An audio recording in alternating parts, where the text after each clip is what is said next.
2021-yil Istanbul.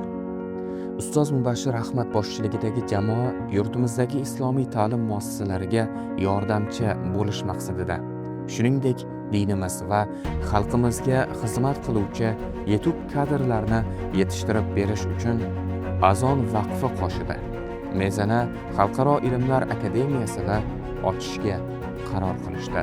Akademiyada dars berish uchun Hanafiy mazhabi va Moturidiy aqidasiga ko'ra dars beruvchi taniqli va o'z sohasining yetuk mutaxassislari bo'lgan professor, ustozlar jalb etildi. Ta'lim tizimi, bino va talabalarni ta'lim olishiga kerak bo'luvchi birlamchi sharoitlar yaratilganidan so'ng ilk qabul jarayonlari boshlandi. Mezana Xalqaro ilmlar akademiyasi dastlab Fotih tumanidagi kichik binolardan birida atigi 30 nafarga yetar-yetmas talabalar bilan o'z faoliyatini boshlagandi. Keyinchalik akademiyamiz sezilarli darajada kengaydi. Xususan, akademiyaga tayyorlov uchun madrasa qismi, mezana ayollar bo'limi, shuningdek Qur'oni Karimni yodlashni xohlovchilar uchun Qur'on kurslari tashkil etildi. Hozirda esa muassasamizda 200 ga yaqin talabalar zamonamizning zabardast ulamolaridan ta'lim olish vaqtiga musharraf bo'lishmoqda. Mana biz o'z faoliyatimizni boshlaganimizga ham 5 yil to'ldi va ushbu kunda Mezana Xalqaro ilmlar akademiyasi o'zining ilk qaldirg'ochlarini uchirmoqda. Biz esa bitiruvchi talabalarimizning akademiya hayotida bosib o'tgan yo'llari va qalblaridagi hislarini sizlar bilan bo'lishishga qaror qildik. Toshkentda sharqshunoslik edi. Birinchi litsey edi, keyin bakalavr yo'nalishi, keyin magistr yo'nalishi bo'yicha, arab tili yo'nalishi bo'yicha o'qidik. Shunda arab tilida ham o'qib, ham dars berib yurgan paytlarimiz edi. Tushuntirib bo'lmaydi so'z bilan, bir bo'shliqni his qildim. Qanaqadir ichdan bo'shliq o'tdi. O'qiymiz, dars beramiz, lekin nimadir yetishmayapti, qalbda nimadir to'lmayapti. Savolga kelgandan keyin bildi nimaligini qara. Shar'iy ilmlarda bilimimiz asli yo'q ekan. Xo'p, shuni davom etamiz. Nima bo'ladi oxiri? Bu til vosita-ku, uni nimaga ishlatish kerak? Nima qilishim kerak degan savol tug'ilgan. Закончил 11 класс в Москве, потом поступил в Московскую финансовую и юридическую академию, факультет таможенный и информационный. Иногда намаз совершал, иногда не совершал. Ну, немного хулиганом тоже был. Но, хвала Аллаху, в России мы сохранили вот это адаб и культуру. Всегда в наших сердцах была любовь к Аллаху. У кого вижу, что у этого человека есть знания, я подходил и получал у него знания. Можете со мной проходить знания? Они говорили, мы приехали работать, у нас семьи, надо кормить. Спустя некоторое время в Московской области был имамом. 2 года и учил. Да, правда, были какие-то ошибки, не знал арабский язык. Потом думаю, нет, надо обучаться. Otam yoshligimda vafot etganlar, 3 yoshli, 4 yoshligimda. Onam Qur'on o'qishni bilardilar. Yoshlikdan qiziqish paydo bo'ldi. Qur'on o'qishga, namoz o'qishga. Bobom ayniqsa sababchi, bobom biladilar. U kishi ancha jiddiy, viqorli odam edilar. Hamma kishiga taqlid qilardi. Keyin bobom qanday bu ishlarga yetishdilar, bu darajaga qanday keldilar deb o'shalarga taqlid qilib, boshqa qilib, ular namoz o'qiganliklarini ko'rib, boshqani ko'rib, islom ilmlariga qiziqdik. Bu faqat Allohning fazli bu. Qanday desangiz, haqiqatda arabiy ilmim yo'q edi. Imtihonlarga keladigan bo'lsak, Qur'onni o'qib berish, bir pora yodlash, men o'qib ham berishga qodir emasdim. Lekin Wan Naziyat surasidan bir joyda ko'p takrorlab yurardim o'zim. So'rovchi odam aynan o'sha jumlalarni mendan so'radi. To'liq yodlamagandim. Arab tilida gapiring degan joy bor edi. Tushuna olasizmi arab tilini degan savol ham bor edi u yerda. Eslayman. Men arab tilini tushunmayman dedim. Bo'lmasam bir hadis aytaman, tarjima qiling dedi. Hadis aytdi. U hadislarni biz masjidda yoshligimizdan eshitib kelardim. Erta nima gap ketyapti turganini umumiy tushungandim. Shuni aytdim. Bu meni Xudoning fazli, haqiqatda fazli. Men buni tan olaman. Inson o'z hayot yo'lini belgilash jarayonida ko'plab tanlovlar qarshisida qoladi. Ilm yo'li esa inson hayotidagi eng og'ir yo'llardan biridir. Tanlov jarayoni kimlar uchundir oson, Ammo boshqalar bu yo'lda yurish uchun ko'plab narsalardan voz kechishga majburdirlar. Mezon ochilayotgani, Mubashshir Ahmad domla madrasa ochayotganlar haqidagi, akademiya ochganlar haqidagi videolar ko'rdim. Qiziqdimu, lekin qo'rquv paydo bo'lgandiki, hadeb joy alishtiravsam, daraxt bir joyda ko'karadi, joy alishtirishim yaxshi emas deb o'ylamaslikka harakat qilgandim. Ichim yonib ketdi. Rosa mezonda o'qishni xohladim. Diqqat bilan kuzatsam, Moturidi aqidasi bo'yicha, Hanafiy fiqhi bo'yicha, Naqshbandiy tariqati bo'yicha, qarasam xuddi yurtimizdagi taqaga ilmlar bo'yicha yo'nalishlar, o'sha mazhab bo'yicha ilmlar o'rgatiladi. Albatta o'zimizdan yurtimizda taniqli, hammaga ma'lum bo'lgan ustozlar tomonidan ochilayotgan ekan.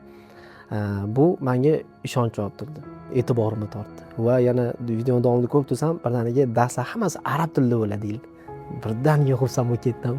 O'zi shu narsani qidiramiz mana shu narsa. Ya'ni darsi faqat arab tilida bo'lsa, yana mustahkam narsa. Va albatta kim yoqmaydi, darsi hamma tekin deydi. Tekin deyildi, dars ham arab tilida, ham tekin.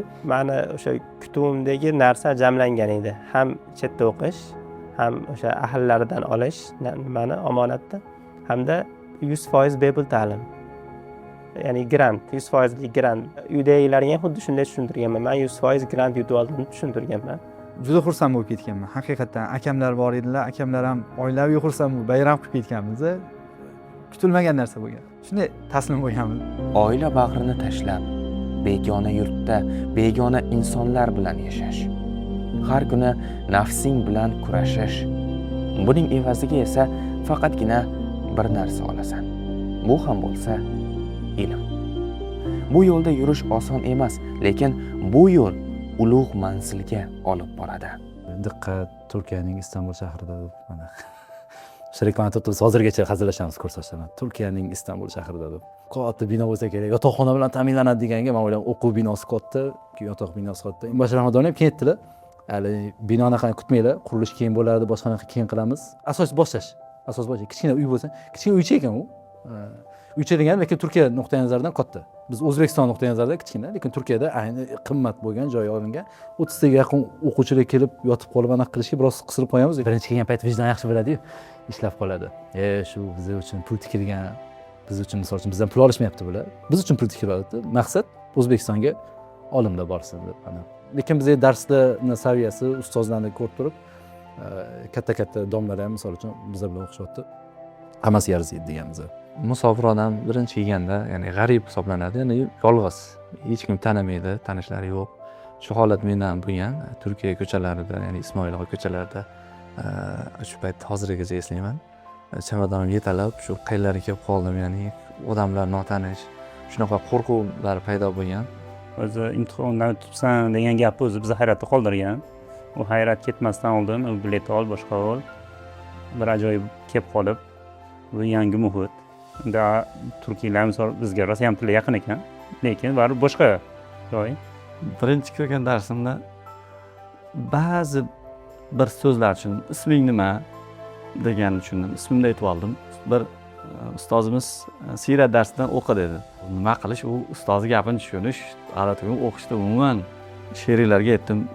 Aytinglar, men bilmayman o'qishni dedim. Xullas men 2-3 yil rosa qiynalganman. Rosiga. Dars davomida, darsdan olib keyin sheriklar bilan mukallima qilganimizda o'zbekchaga ular tarjima qilishardi. Men ustozlardan boshqa emas, ko'proq sheriklardan Alloh rozi bo'lsin, shu o'rinda sheriklarga rahmat aytib ketaman. Meni juda qo'llab-quvvatlashgan shu o'rinda. Haqiqatdan men tan olaman. Talab ilmning hayotida shunday kun bo'ladiki, hammasini tashlab ketgisi keladi. Har bir talabaning yostig'iga bosh qo'yarkan ovozsiz yig'lagan kechalari bor. Lekin ushbu talabalarimiz har safar bir narsani, ya'ni taslim bo'lmaslikni tanlashdi. Talib ilm shaytonning eng ashaddiy dushmani bo'ladi. Olimga unga ochiq hujum qila olmaydi olim odamga. Johil odamga deylik, unga hujum qilish shart emas edi.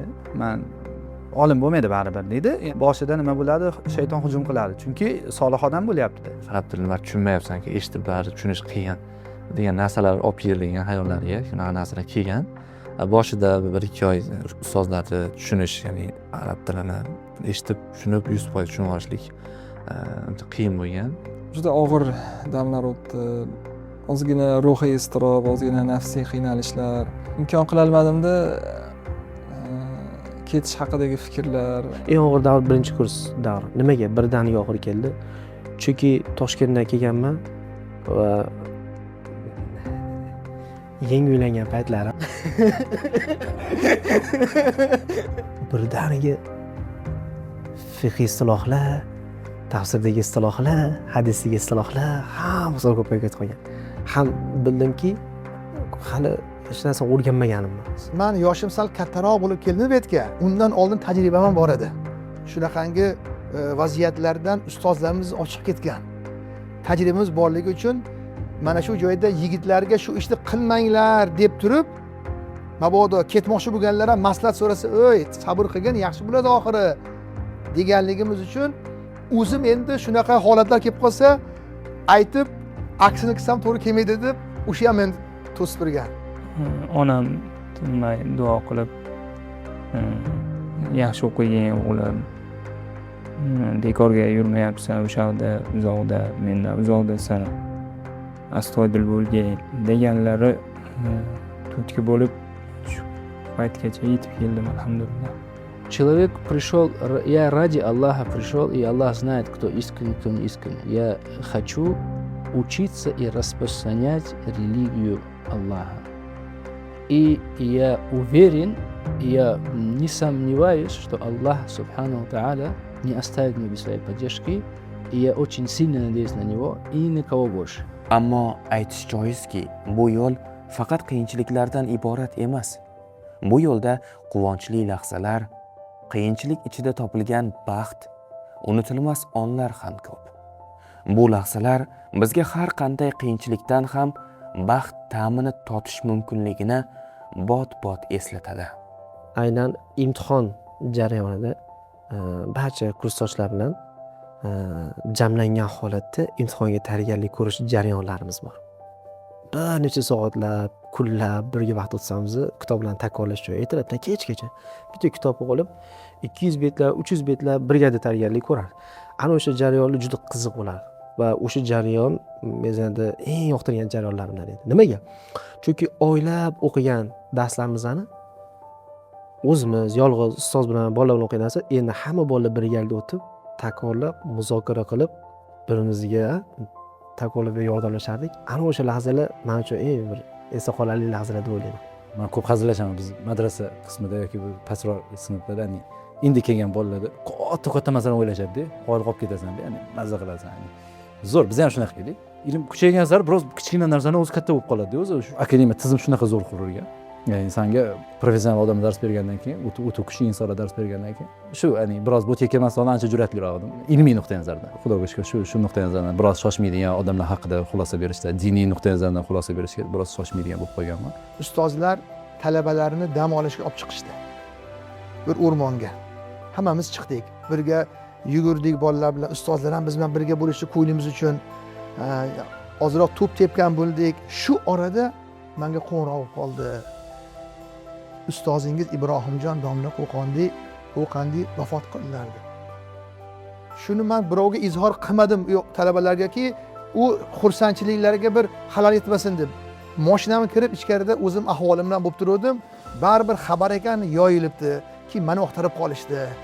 Shuni topgandan keyin ustozlar hamma yoqda yig'ishtirib, o'sha yerda o'zida bir xatm kabir o'qishdi talabalarga. Shu darajada bir talabani ustozi o'tib qolibdi ag'dagi deb e'tirof qilib, ustozlar ba'zilari Yosinni baland ovozda o'qishdi, talabalarga bo'lib berishdi, bir pasda xatm kabir o'qib qo'yishdi. O'sha o'yingohda o'zida shu bizni talabani hurmatini qilib, shu ustoziga ta'ziya izhor qilaylik deb, ya'ni bu jamoa, bu ustozlar nafaqat bizga bir ustoz shogirdek, balki ota boladek, balki hayotni ham bizga o'rgatish, bir odamning qayg'usiga sherik bo'lishdi. Ularni ko'rib taajjublandim, o'rgandim, uyaldim ba'zi ishlarimizdan. Biz unchalik e'tibor qilmas ekanmiz boshqa bir odamning muammosiga, qayg'usiga. Ustoz, bu inson shunchaki qandaydir ma'lumotlarni o'rgatadigan odam emas. Ba'zan ustozlarning birgina gapi sizning hayot o'lchovlaringizni o'zgartirib yuboradi. Va qanchalik charchagan bo'lsangiz ham, siz yana o'rningizdan turib, o'z yo'lingizda davom etasiz. Begona yurtda ustoz ba'zan ota o'rnini bosadi, yo'l ko'rsatadi. Ba'zida esa sizning yoshlik sabab qilgan xatolaringizni tushungan holda sukut qiladi. Sizni majburlamaydi, lekin tashlab ham qo'ymaydi. Ba'zan bir qarashi bilan ham dalda beradi va siz shuni tushunasizki, siz bu yo'lda yolg'iz emassiz. Yoshlari 60 ga yoki 70 ga yetgan bo'lsa ham darsimiz soat 7 da boshlanadigan bo'lsa, 6:30 da kelib tayyorgarlik qilib turishadi. Eng ta'sir qilganlari menga shu Ahmadul Ahmad ustoz bo'lishadi. Ham yoshlari katta, ustozlar ham o'zlari ham ulug'lashadi. Chunki yoshlari eng katta ulug'lari o'qish davomlarida 1 soat ham dars qoldirishmagan. Illo bir marta 1 soat kech qolgan ekanlar, mashinalari buzilib qolib, akalarning mashinalari yo'lda buzilib qolgan ekan. Bir kun darsda doktor Mustafa aytdilar, ustozimiz, agar Alloh taolo seni peshanangdan ushlab ilmga tortayotgan bo'lsa, bilginki u seni yaxshi ko'rar ekan. Bandalik, Allohga bandalik eng tugal muhabbat bilan eng tugal xorlik. Men shu gapdan rosa ta'sirlanganman. И я пришел к мудиру, шейх Омер, хафизахуллах, сказал, что я хочу оставить учебу. И, наверное, и у меня документы тоже заканчиваются скоро, и говорят, что продлевать не будут, наверное, какие-то проблемы будут здесь. Я не знаю, что мне делать. Наверное, поеду в Россию, и как раз там оттуда мне было предложение, чтобы быть имамом где-то и там в одном городе российском, там недалеко от Москвы. И я хотел уйти, и вопрос был такой. И вот тогда мне шейх Омер сказал такое слово, что вот это меня прям зацепило, когда уже я хотел уйти. И это я никогда не забуду. Он говорит: мне не важно твои проблемы, мне не важно твой имтихан, мне не важно ты, мне важен ты. Приходи, учись. Inson yo'lining qanchadir qismini bosib o'tganidan so'ng ortga qaraydi. Xatolarni ko'radi. O'sha xatolarni qilmasam edi degan xayol bilan o'zi suhbatlashgisi keladi. Sabr qil. Bu og'ir yo'l, lekin bunga arziydi degisi keladi. Vaqtini zoya o'tkazib qo'ygan. Bu yerda ko'p vaqtini zoya o'tkazdim.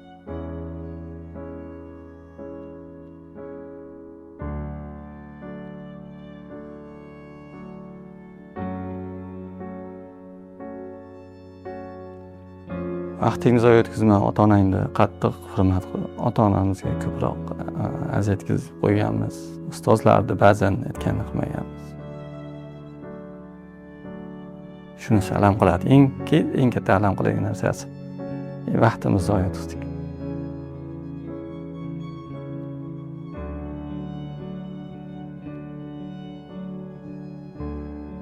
Inson nimadandir voz kechar ekan, o'rniga boshqa narsani oladi.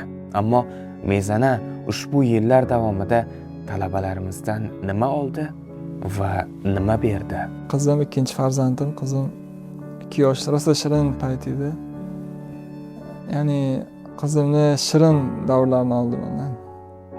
Juda ko'p narsa, Allohni o'zimni ko'proq tushunish, tanish va Allohga bandalik qilishni o'rgatdi. Mezanaga kelganimizda 5 yilimiz bizdan ishlashlikni, hop, mayli, nima desa bo'ladi, karyera deydimi, hop, shuni olgandir. Lekin uni evaziga juda ko'p narsa berdi. Birinchi navbatda tarbiya, ilm va o'ng tomonimga qarasam ham, chap tomonimga qarasam ham faqat ilmlilar ko'radigan do'stlar, kursdoshlar berdi. Va albatta doim bizga to'g'ri yo'lni ko'rsatadigan, to'g'ri yo'naltiradigan ustozlarni berdi.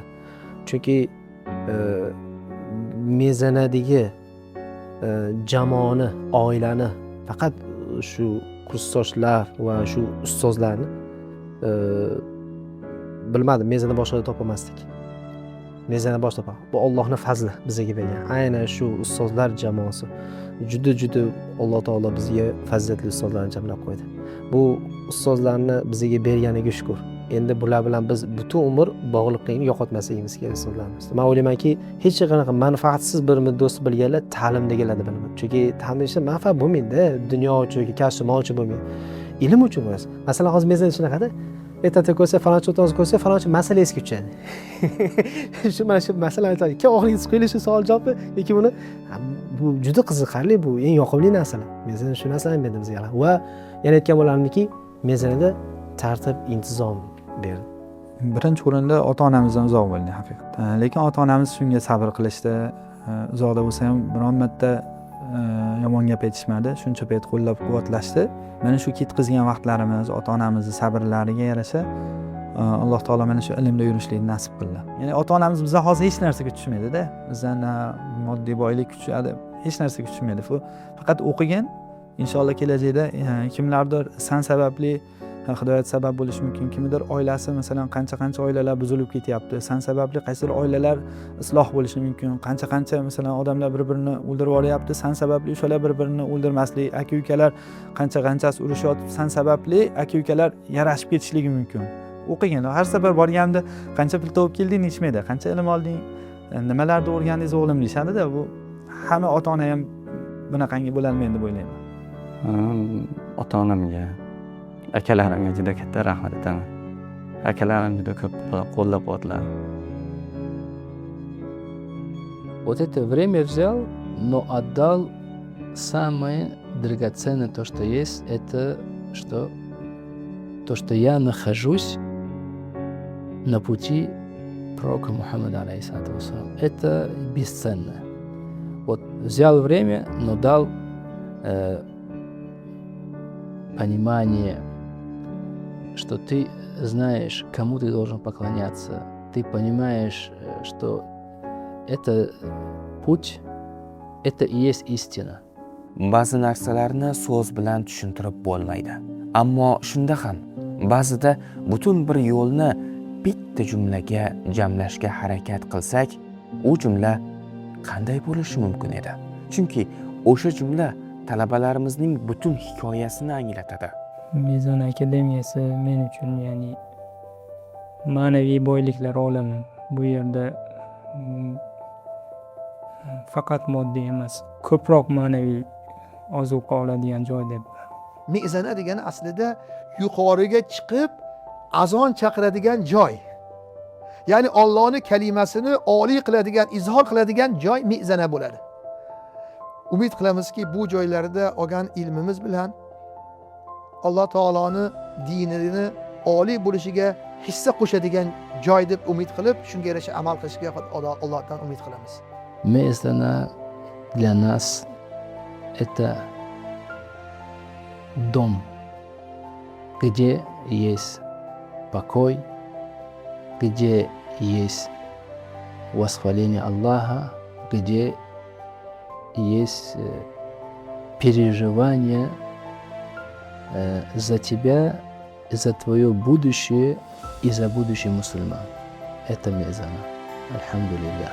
Yerdagi jannat ne'matlaridan bir ne'mat. Ta'bir joiz bo'lsa, jannat bog'laridan bir bog'. Hayotimdagi eng shirin 5 yillik davr degan bo'ladi. Agar siz ham shu yo'l boshida turgan bo'lsangiz, biling, bu yo'l oson emas. Ba'zan hammasidan voz kechgingiz keladi. Lekin agar davom etsangiz, siz yo'l oxirida o'zingizni butunlay boshqacha inson sifatida topasiz. Va o'shanda ortga qarab, chuqur nafas olib, hammasiga arziydi deysiz. Уповать на Аллаха. Что это означает? Знать, что никто тебе не навредит, никто тебе не поможет, если на то не будет воля Аллаха Субханаху ва Тааля, и максимально starаться. Qayerdadir bir kursida o'tirib xizmat qilaman deb emas. Xolis Alloh uchun. Allohni ham yaqinroqdan taniyman, ilm, bilim bilan va islom ummatiga, musulmonlarga xizmat qilaman deb niyatni to'g'rilab olishga maslahat bergan bo'lardim. Ustozlar juda ajoyib, har biri bir olam. Bir ikkinchi sort ustoz o'zi yo'q. Biz birinchi kurs o'zi shu gap gapirgandik, oradan 5 yil o'tdi. Hozir ham shu gap gapiramiz. Ikkinchi sort ustoz o'zi yo'q. Ertaga taxassus qilingan, ya'ni qaysi ustoz tanlaysan desa, eng qiyin savol shu ya'ni. Bir ustoz tanla, qolgani bilan aniq qilsa, faqat shu bilan o'qiysan degan bo'lsangiz, qiyin o'ta tanlash. Ularni yig'gan jamoadan ham avvalambor Bashir Ahmad domladan Alloh rozi bo'lsin. Shu joy ochilgan. Ularga yetish kerak. Haqiqatda nima deydi? Ko'zga ko'rinmagan o'yinchilar bor bu joyda, ko'zga ko'rinmagan quruvchilar bor. Alloh ulardan rozi bo'lsin. Biz ko'rmaymiz, bilmaymiz. Bu joydagi ulamolar nima deyishdi? Bizni Shom ulamolari dedilar. Sizlarni ajdodlaring sohibi hidoyadan, Burhoniddin Marg'iloniy ar-Roshidoniydan yoki Imom Buxoriydan hamma fanda sizlarni ulamolaring asl edi, bosh edi. Va bizni ulamolar o'shalardan o'rgandi. Endi bir muddat sizlarda ilm 100 yil atrofida ko'tarilgandek bo'ldi. Ajdodlarimizni ilmiy merosini ushlab turib, egasi kelsa qaytarib beraman. Mana haqdorlari keldi, o'zlarini avlodi keldi o'sha ulug' zotlarni deb bizga samimiy ko'ngil bilan taqdim qilishliklari, shuni izhor qilishlari qalbimizga muhrlanib qoldi. Ustozlarga cheksiz minnatdorchiligimizni bildiramiz. Bizni har xil qiliqlarimizga, ya'ni beodobliklarimizga sabr qilib, shunchalik ilm berdi. Rahmat deymiz. Yetarli shogird bo'la olmadik shekilli. Ular darsni yaxshi o'tishdi. Agar bo'lmagan bo'lsak, bu biz tomonidan noqislik bo'ldi, ular tomonidan emas. Yetarli darajada o'rgatishdi. Ola olmagan bo'lsak, bu bizning kamchiligimiz bo'ldi. Agar nimadir erishgan bo'lsak, ular harakati Xudoning ne'mati bo'ldi bizga. Я тоже хочу стать как они, такими как они, щедрыми, добрыми. Они идут по пути пророка Мухаммада, алейхиссалату вассалам, и их учителя также шли. И огромное спасибо им хочу, как говорит, пусть Аллах, субханаху ва тааля, о дорогие наши учителя, дорогие наши шейхи, не унизит ни вас, ни ваших детей и ни ваших потомков, ни в этом мире и ни в судный день. Duo qilinglar bizni ham sizdek ustozlar bilan Alloh taolo jannatda birga qilishni ham nasib qilsin deyman. Bu yo'lga kirgan talabalar go'yoki men tanlov qildim deb o'ylashadi. Lekin bilishmaydiki, ular islomni emas, balki islom ularni tanladi. Bu yo'l payg'ambarlar yo'li. Bu yo'lda yurish shu paytgacha oson bo'lmagan va bundan keyin ham oson bo'lmaydi. U sizni sinaydi, ba'zan esa o'zingizni ham tanimay qoladigan darajada o'zgartiradi. Shunday kunlar bo'ladiki, kulasiz, ammo ichingizda dard bo'ladi. Shunday tunlar bo'ladiki, hamma mazza qilib uxlayotganda siz nafsingiz bilan kurashasiz. To'g'ri, talabalarimiz ko'p narsadan voz kechishgan bo'lishi mumkin. Yaqinlarini yonida bo'lish imkonini boy berishdi. Bayramlarni musofirlikda kutib olishdi. Ammo yuqorida aytganimdek, ular to'xtashmadi.